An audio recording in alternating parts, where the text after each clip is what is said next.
what I might do is I might actually do a little bit of a review and then get you to do some more work. Now, one of the things, we're not actually talking about it at the moment, one of the things we're going to talk about later is the idea of doing a lesson that actually applies at a whole lot of different levels. Okay. Would someone like to firstly talk about, in fact you guys gave a good explanation. Can you talk about how you got the answer to the square metre if the coins are lined up in rows and columns? So, we pull our dollar coins because to be perfectly accurate you need to know exact measurements of our dollar coins. 4 in a row is 10 centimetres. okay, so you put 4 in a row, 10 centimetres, yep. And so therefore 40 will go exactly into 1 metre, 40 by 40, 1600, which will valid. Okay, so 1600, they said for the ones that are lined up exactly. Do people want to ask, sorry, what's your name? I should remember. Sarah. Do people want to ask Sarah a question about that answer? Okay. Can I go on to the next? Are people happy with that as the answer? It was a really nice answer. They said they really wanted to get accurately about what is the diameter of a dollar coin. So instead of just doing 1, they did 4. They worked out that means that each one was 2.5. Therefore, in a metre, you would actually get 40, and you would also get 40 rows and 40 columns, and that would do that. Does anyone have a sense as maybe if we took this Christopher's idea of actually maybe doing a parallelogram, which we'll talk about in a minute, could we make a rectangle bigger than the square, do you think? Like if we did set the square metre not out as a square but as a rectangle, would that be bigger or smaller?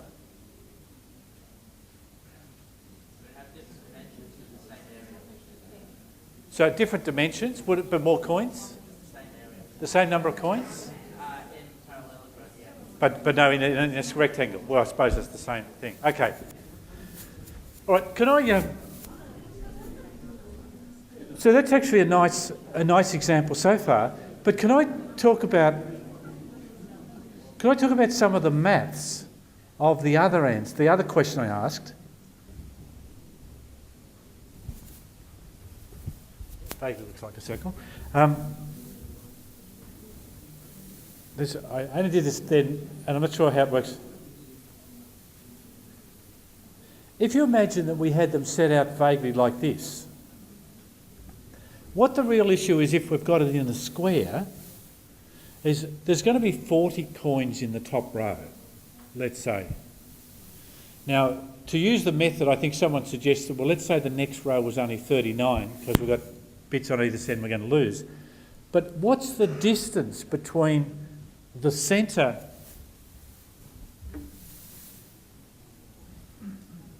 of that one and the centre there, like that vertical distance down, is what I'm vaguely interested in. Now we've sort of got an equilateral triangle here. So that I haven't drawn the other side, haven't drawn this very neatly.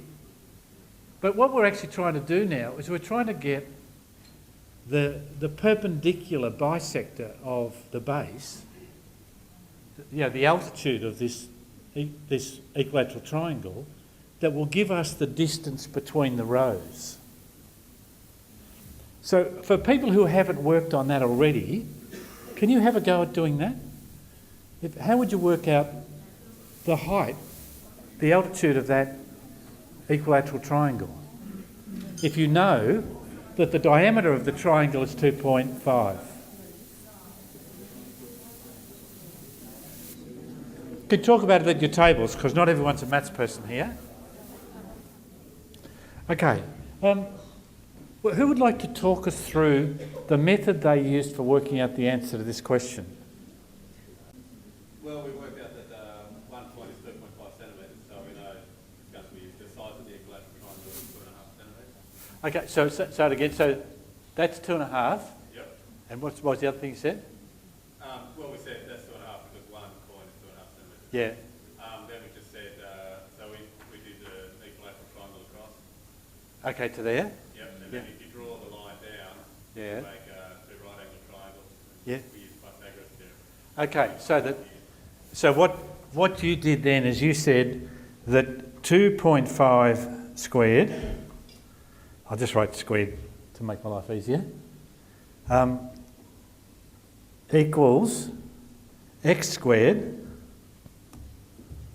plus 1.25 squared.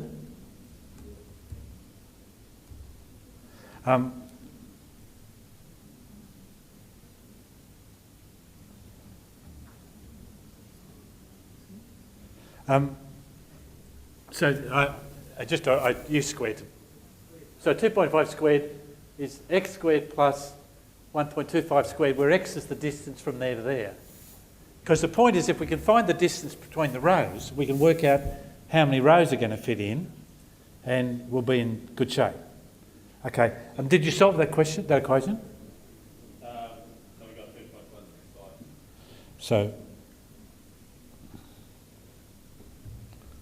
So x equals 2.165.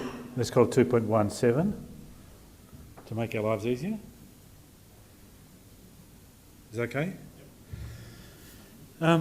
And so now, then what would you do?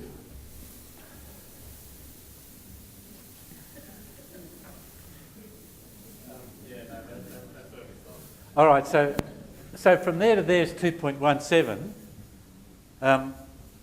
How many rows do you think would then fit into the metre, the square metre, like the metre long of rows?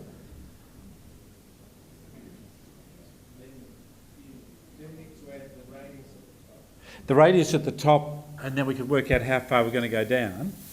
So so how far it goes down is going to be, I'll write how far down is going to equal, the radius at the top was 1.25 plus some number of times of 2.17. N times 2.17. And we want that to be a metre. Well, this will find how far down the rows will go, because we might not have a half coin at the bottom. We don't know where it quite finishes. So if we had, if we could actually let that equal 100. If we let that equal 100, would that be right? We could then work out how many n is. Can someone work out the answer to that? We've got a metre length. There's 1.25 centimetres at the top, and each row is going to be 2.17 metres, if you like, deep. So if that equals 100 centimetres, what's the value of n?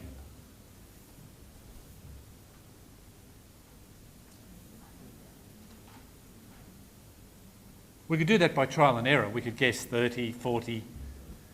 It's going to be more than 40, but it's not going to be as much. Oh, it's going to be more than 40?